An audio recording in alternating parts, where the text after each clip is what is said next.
That's all right. We're there. Okay. So last semester I showed you it was a sped up painting, you know, in like a minute or something like that, of a guy painting a barn, and he does a much better job than I do. Well, maybe in this context of approaching painting in a much less planned way, and that's kind of what I'm trying to get at in this exercise, you know, or class painting. I titled the video from last week's demonstration "An Unplanned Approach: Painting or Landscape, an Unplanned Approach." And I think the reason I wanted to just to kind of review a little bit, the reason I wanted to do this is to give you another alternative in terms of how, just technically, how you approach a painting, right? I personally don't paint this way, so it's a little bit more difficult for me to demonstrate or even, you know, kind of walk you through this process because it's not my own. But he does an excellent job. So that's another reason why I would like you to be aware of the website, is because I will be posting videos like that. I will be posting links to products that I talk about, or other, you know, supplemental information, definitions of words that I might use that might not be familiar to you, stuff like that. I have the Friday class. It's 9 to noon, and then I have a Monday class, a collage class. Okay, so goodness, too much. What color are you mixing? I am mixing phthalo blue and white. I know, but for what area? For the sky.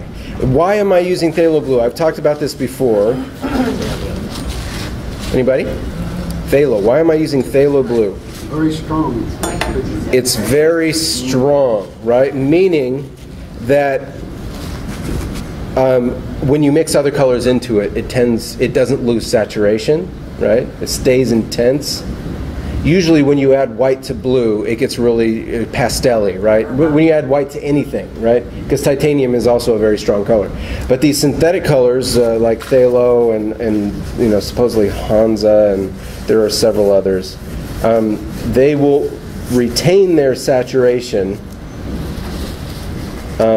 even when you put white in there. And the reason that's important is because in skies and water, you have very saturated blues, but they're light values. They're lighter than this. So we need to add white to get the value up, right? Or to lighten the value, but we need it to stay saturated. So phthalo is a good solution for that, because it stays saturated when you add white. So we kind of get both of those things. We don't lose the saturation like we do with the other blues. The problem is that this particular blue, you can see, is not the right one. It needs to be closer to... So would you mix another blue? So yeah, I'll mix some blue into that. So Doesn't phthalo come in different shades? You can get like a phthalo blue red shade and a phthalo blue... There are a couple different options, right?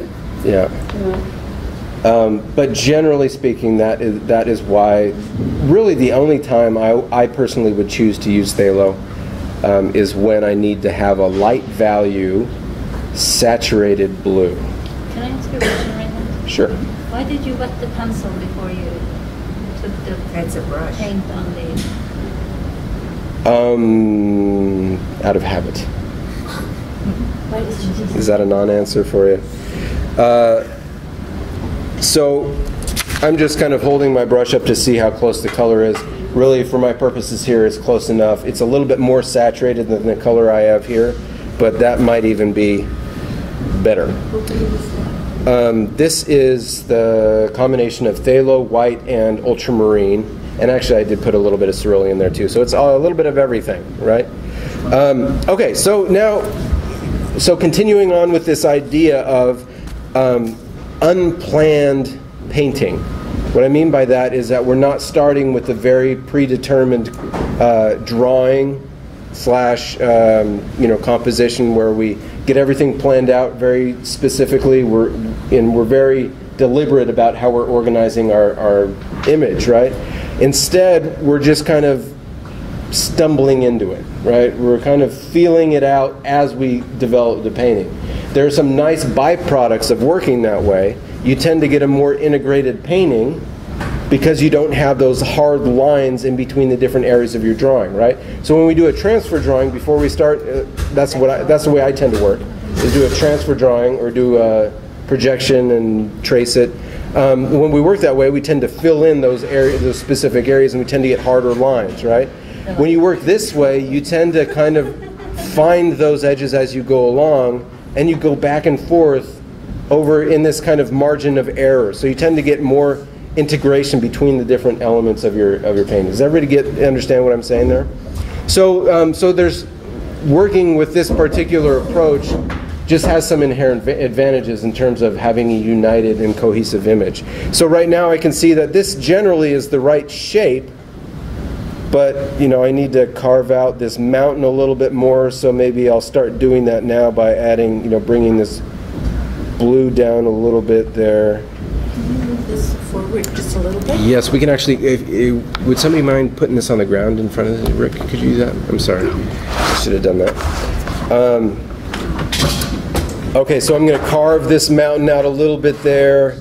You'll remember when we were watching that I forgot his name, it's like Robert Joyner or something like that, video last semester. I made a big deal about how he overpainted the barn, right? He went too far. So right here, maybe I went too far and cut off some of the landscape there. But again, that's part of this process that's simultaneously a strength and a weakness, right? The strength is that we're going to get a more integrated painting because we're going back and forth over these borders. And we're not going to get that kind of hard edge dividing up all the different areas of our composition. The weakness is that we have to work harder to find those edges and establish, you know, get the composition right. So I'm just going to start, you know, maybe refining that mountain a little, or trying to find that mountain a little bit more clearly. Maybe I want to use a bigger brush. And I'm trying to think, sometimes I have a hard time explaining why I do things. I don't know why I get it wet, I just do. Well, you told me I used too much water, I see. Yes, well, you need to be careful not to use too much water. Careful. I don't know. That's one of the hard things about teaching, is sometimes you just don't know why you do stuff. It's good to see how you do it. Okay, so I'm using a bigger brush and working faster, so hopefully I can get more of a blend in the sky here, from dark at the top. And you see how it's already getting kind of muddy up there? It's because the ultramarine blue, even with a little bit of titanium white in there, is, you know, is going to go muddy pretty quick. With zinc white?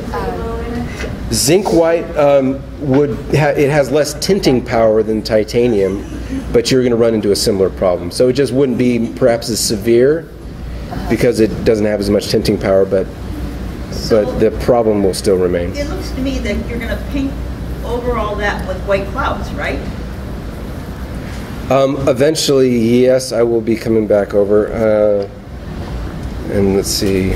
So you're defining your areas now, right? Yes, I'm starting to go back in and refining edges. I wish I had a softer brush than this to get the sky a little bit smoother. But with the sky in particular, you want to paint this gradation in the background before you do the clouds on top, because if you try to paint that smooth gradation around the clouds, it doesn't work very well. Mm-hmm. Right. So I'm getting some streaking in there with the brush marks, but as that paint dries, if I kind of go back over it lightly with the brush, I should be able to get rid of some of that. Right. Anyway, it's kind of streaky. If I had a bigger dry brush to wipe that out, I would. Okay. So I went over these lines, but it's not a big deal, right? Because I'm going back and forth. I'm finding that edge as I go along. Now this side right here is quite a bit lighter than what I've got right there.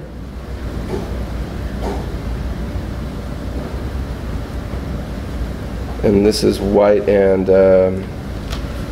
burnt umber, and that's actually pretty close as is. But actually, maybe I'm going to experiment with adding just a little bit of burnt sienna, just to add a little bit of flair, a little bit of saturation in there. And I'm going to load the brush up with the color not quite fully mixed, So I'll get a little bit more kind of inconsistencies in there. And really, rather than trying to be too accurate with the texture or the detail there, it's just kind of a, I'm still experimenting with color. Okay, so the contrast here between the cliff and the sky is starting to feel closer to what I've got there.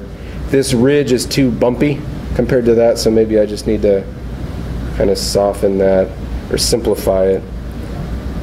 Bring that back down here. This in the distance is about the same value as this generally, but it's a little bit cooler. So I'm going to cool it off with a little bit of blue. That has to do with atmosphere and some other things. And we'll see if we can lighten up that mountain in the back. It's dark around the edges, so I don't know, I could have darkened that first. Okay, so I'm establishing, trying to find edges a little bit better, trying to get the value relationships a little bit closer.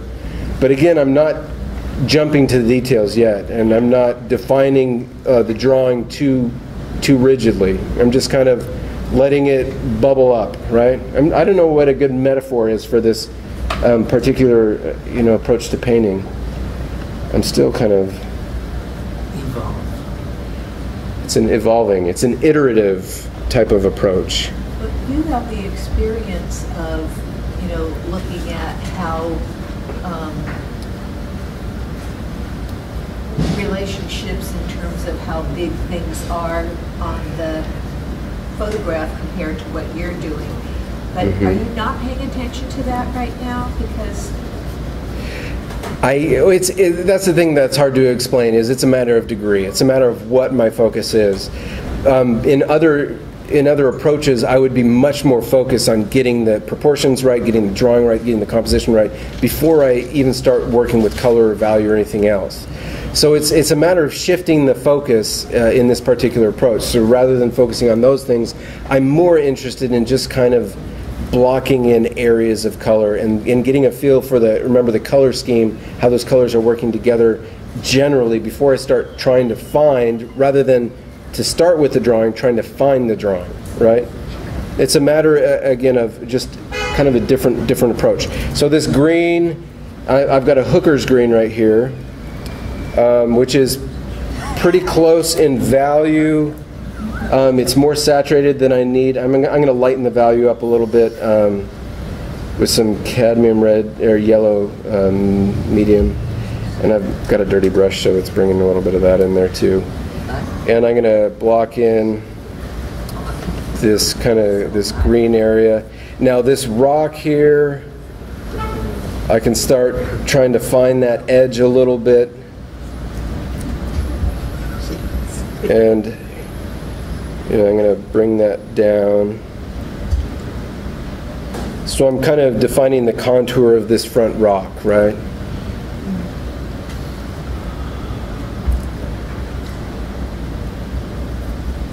And maybe just to experiment and kind of see what it looks like, I might try adding little spots of brown in there, because I see that in there. It's much less saturated than I've got, but maybe I want to experiment with adding a little bit more saturation there to create more contrast. Okay, and then finally, let me just do these rocks a little bit. The other hard thing about demonstrations is hard to think and do. Well, it's always hard to do that, but is leaving paintings in an unfinished state, right?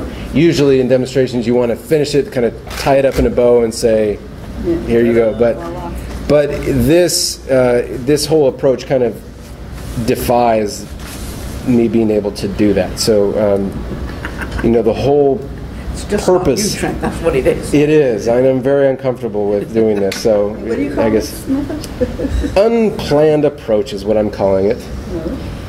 Okay, so that's actually pretty close. yeah. Is it white and sienna? Yeah, white and burnt sienna. So maybe I'll start. I've got kind of this general area. Maybe I'll start kind of experimenting with general lighting of these different shapes. highlights right here, and then I might knock in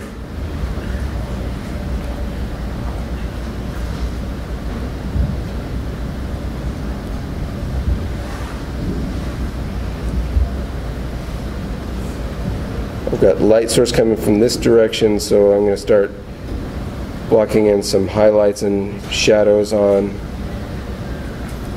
these rocks to start trying to get a sense for the 3-dimension of those shapes. I might at this point experiment with this area in here that we talked about last week. That's that kind of whitish green of the frothing river. Just again, more experimenting with color than trying to nail down the composition or drawing. Okay, so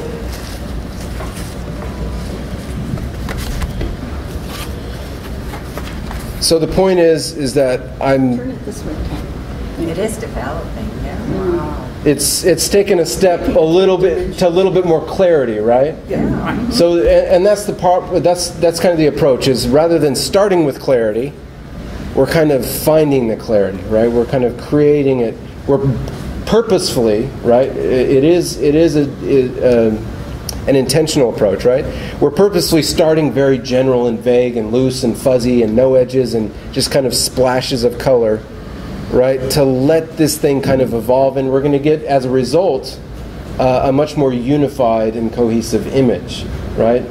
Because we let this thing evolve rather than trying to fit it into a predetermined drawing. It's a lot less comfortable. It takes more, I think, intense observation. It's harder. It just takes more focus and planning, depending on your personality too. This might feel a lot easier and approachable to some people. I would prefer this one. Right. I prefer it, it's easier. Yeah. Okay. So there's a lot of strengths and weaknesses of different approaches. But from here, I don't know if I'll do another week, or maybe I'll just finish this outside of class and post the video.